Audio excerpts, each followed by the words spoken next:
सद्गुरु महाराज की जय। पूज्यपाद महर्षि संत सेवी परमहंस जी महाराज का प्रवचन। संत मत में ईश्वर पाने का रास्ता दृष्टि योग और नाद योग है। इस प्रवचन का दूसरा भाग। हमारे गुरुदेव ने कहा है, नित सत्संगति करो बनाई, अंतर बाहर द्वय विधि भाई। धर्म कथा बाहर सत्संगा, अंतर सत्संग ध्यान अभंगा।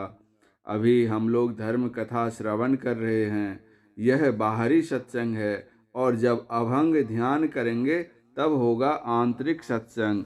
रामचरितमानस में सत्संग की महिमा इस भांति गाई गई है। बिनु सत्संग न हरि कथा, तेहि बिनु मोह न भाग। मोह गए बिनु राम पद, होहि न दृढ़ अनुराग। गोस्वामी जी और संत पलटूदास जी के वचन में कितना साम्य है, मिलान कर देखिए। बिना सत्संग ना कथा हरि नाम की, बिना हरि नाम न मोह भागे। मोह भागे बिना मुक्ति ना मिलेगी, मुक्ति बिना नाही अनुराग लागे। बिना अनुराग से भक्ति ना मिलेगी, भक्ति बिनु प्रेम उर नाही जागे। प्रेम बिनु प्रेम ना नाम, बिनु संत ना पलटू सत्संग वरदान मांगे।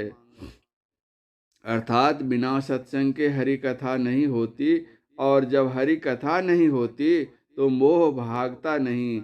जब तक मोह नहीं भागता, प्रभु पद में अनुराग नहीं होता। मतलब यह है कि सत्संग में हरि कथा होती है, हरि कथा में मोह भागता है, और मोह भागने पर प्रभु पद में दृढ़ अनुराग होता है। यह मोह क्या है, इसके संबंध में रामचरितमानस में गोस्वामी जी ने लिखा है, मोह शकल व्याधिन कर मूला, तेहि ते पुनि उपजहि बहु सूला। मोह यानी ज्ञानहीनता, अज्ञानता, अविद्या। अविद्या के विषय में किसी सुभाषितकार ने कहा है, सब क्लेशों की मूल अविद्या है दुखदाई, जो अभाग्यवश आज यहाँ घर घर है छाई। गोस्वामी तुलसीदास जी के विचारानुसार हरि कथा से मोह भागता है। विचारणीय विषय यह है कि जब हरि कथा से मोह भागता है, तब यदि हरि के दर्शन ही हो जाएं, तब तो कहना ही क्या।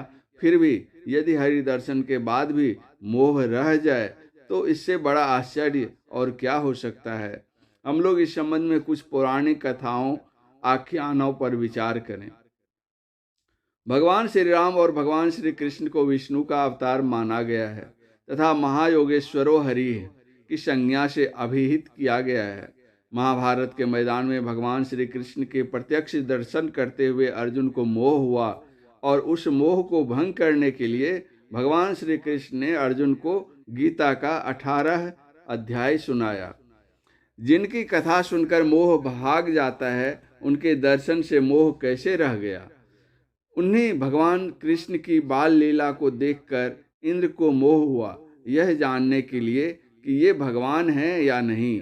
इंद्र ने व्रज पर घनघोर वर्षा की। जब भगवान ने गोवर्धन पर्वत उठाकर उन सब की वर्षा से रक्षा कर ली, तब इंद्र का मोह दूर हुआ। ब्रह्मा जी ने जब भगवान कृष्ण को गौ चराते, गोपियों के साथ रास लीला करते देखा, तो उनके मन में भी भ्रम हो गया कि ये भगवान कैसे हो सकते हैं।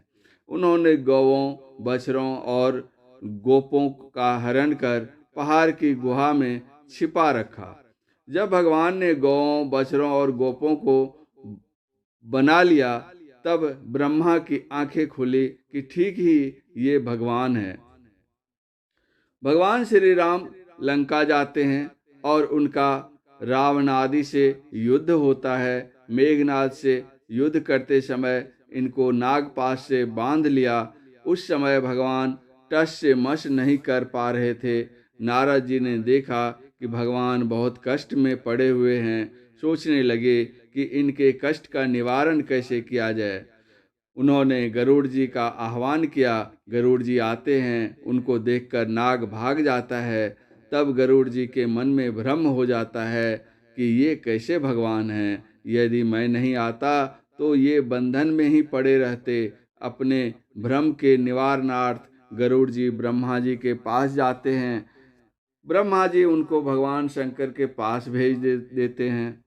गरुड़ जी चले भगवान शंकर से मिलने। तब तक भगवान शंकर कुबेर जी से मिलने के लिए यात्रा कर चुके थे। दोनों की रास्ते में एक दूसरे से भेंट हुई। गरुड़ जी ने अपने मोह की बात कही।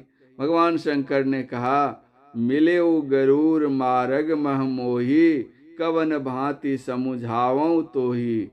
उन्होंने अपना विचार दिया कि तुम कागभुसुंडी के पास चले जाओ। खग जाने खग ही की भाषा। गरुड़ जी कागभुसुंडी के पास जाते हैं। उनके समझाने पर गरुड़ जी का भ्रम दूर होता है। भगवान विष्णु की लीला देखकर नारद मुनि के मन में मोह उत्पन्न हो जाता है और वे भगवान को शाप भी देते हैं। अब जिज्ञासा होती है कि जब हरि कथा सुनने से मोह भ्रम दूर हो जाता है, तब हरि दर्शन से मोह दूर क्यों नहीं हुआ? अतएव वे हरि कौन और उनकी कौन सी कथा जिस कथा से मोह दूर होता है? आइए इस विषय पर विचार करें। इससे संबंधित एक कथा है, उसको सुने। रावण और अन्य राक्षसों के अत्याचार से जब देवगण दुखित और व्याकुल हो गए, तो अपने त्राण के लिए देवताओं ने एक सभा की। सबकी राय से निर्णय हुआ कि हम लोग भगवान की शरण जाएं। उनकी शरण में ही त्राण मिल सकती है। लेकिन सामने समस्या उत्पन्न हुई कि भगवान है कहाँ जो उनकी शरण जाया जाए। अपनी अपनी योग्यता के अनुसार देवगण अपने अपने विचार इस प्रकार प्रकट करने लगे। पुर बैकुंठ जान कह कोऊ, कोऊ कह पय निधि बस प्रभु सोऊ। किसी ने कहा भगवान बैकुंठ में रहते हैं, तो किसी ने कहा कि भगवान क्षीर समुद्र में रहते हैं। उस सभा में भगवान शंकर भी बैठे हुए थे। उन्होंने कहा, हरि व्यापक सर्वत्र समाना, प्रेम ते प्रगट हो ही मैं जाना। देश काल दिशि विदिशि विधि सहु माही, कहूँ सो कहाँ जहाँ प्रभु नाही। अग जग मैं सब रहित विरागी, प्रेम ते प्रभु प्रगटई जिमि आगी। भगवान शंकर के कहने का तात्पर्य यह है कि बैकुंठ और क्षीर समुद्र में सगुण साकार भगवान रहते हैं। कोई भी सगुण साकार रूप सर्वव्यापक नहीं हो सकता है। इसलिए जो निर्गुण निराकार सर्वव्यापक प्रभु है, उसकी कथा श्रवण करने की और भगवान शंकर का संकेत है। जिस दिन उस सर्वव्यापक हरि की कथा का श्रवण होगा, मोह भाग जाएगा। अतएव हम उनकी कथा को सुने और उनके दर्शन करें। जिज्ञासा हो सकती है कि हम उनकी किस कथा को सुने और किस रूप का दर्शन करें। इसका उत्तर गोस्वामी तुलसीदास जी महाराज रामचरितमानस के अयोध्या कांड में देते हैं। वनवास काल में जब भगवान श्री राम जगजननी और अनुज लक्ष्मण के साथ जंगल में भ्रमण कर रहे थे, उसी क्रम में वे वाल्मीकि मुनि के आश्रम भी गए थे।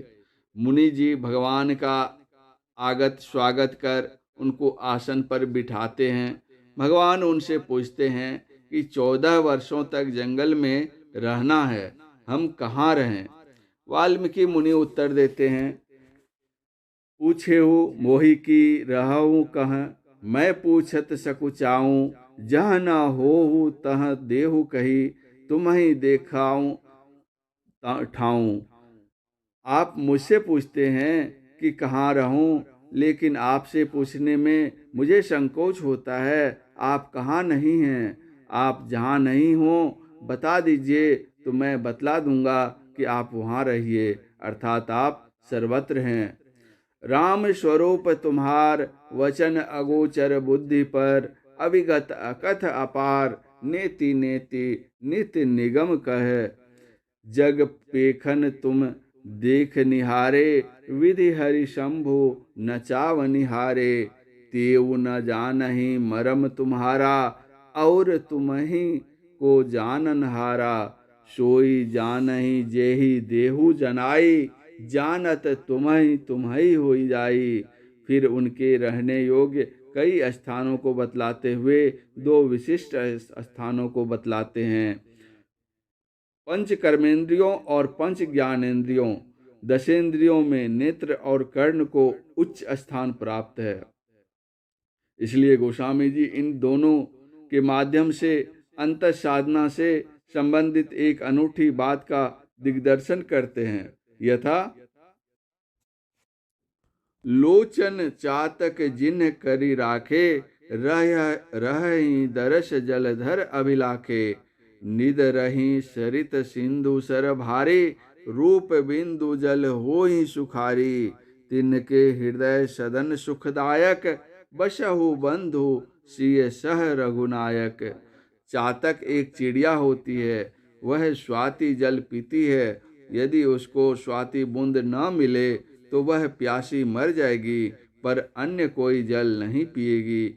नरहरि कवि ने लिखा है, सरवर नीर न पीवई स्वाति बूंद की आस।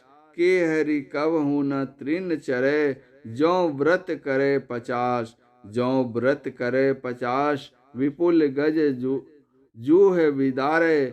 धन है गर्व न करे निर्धन नहीं दीन उचारे। नर हरि कुल के भाग्य मिटे नहीं जब लगी जिए।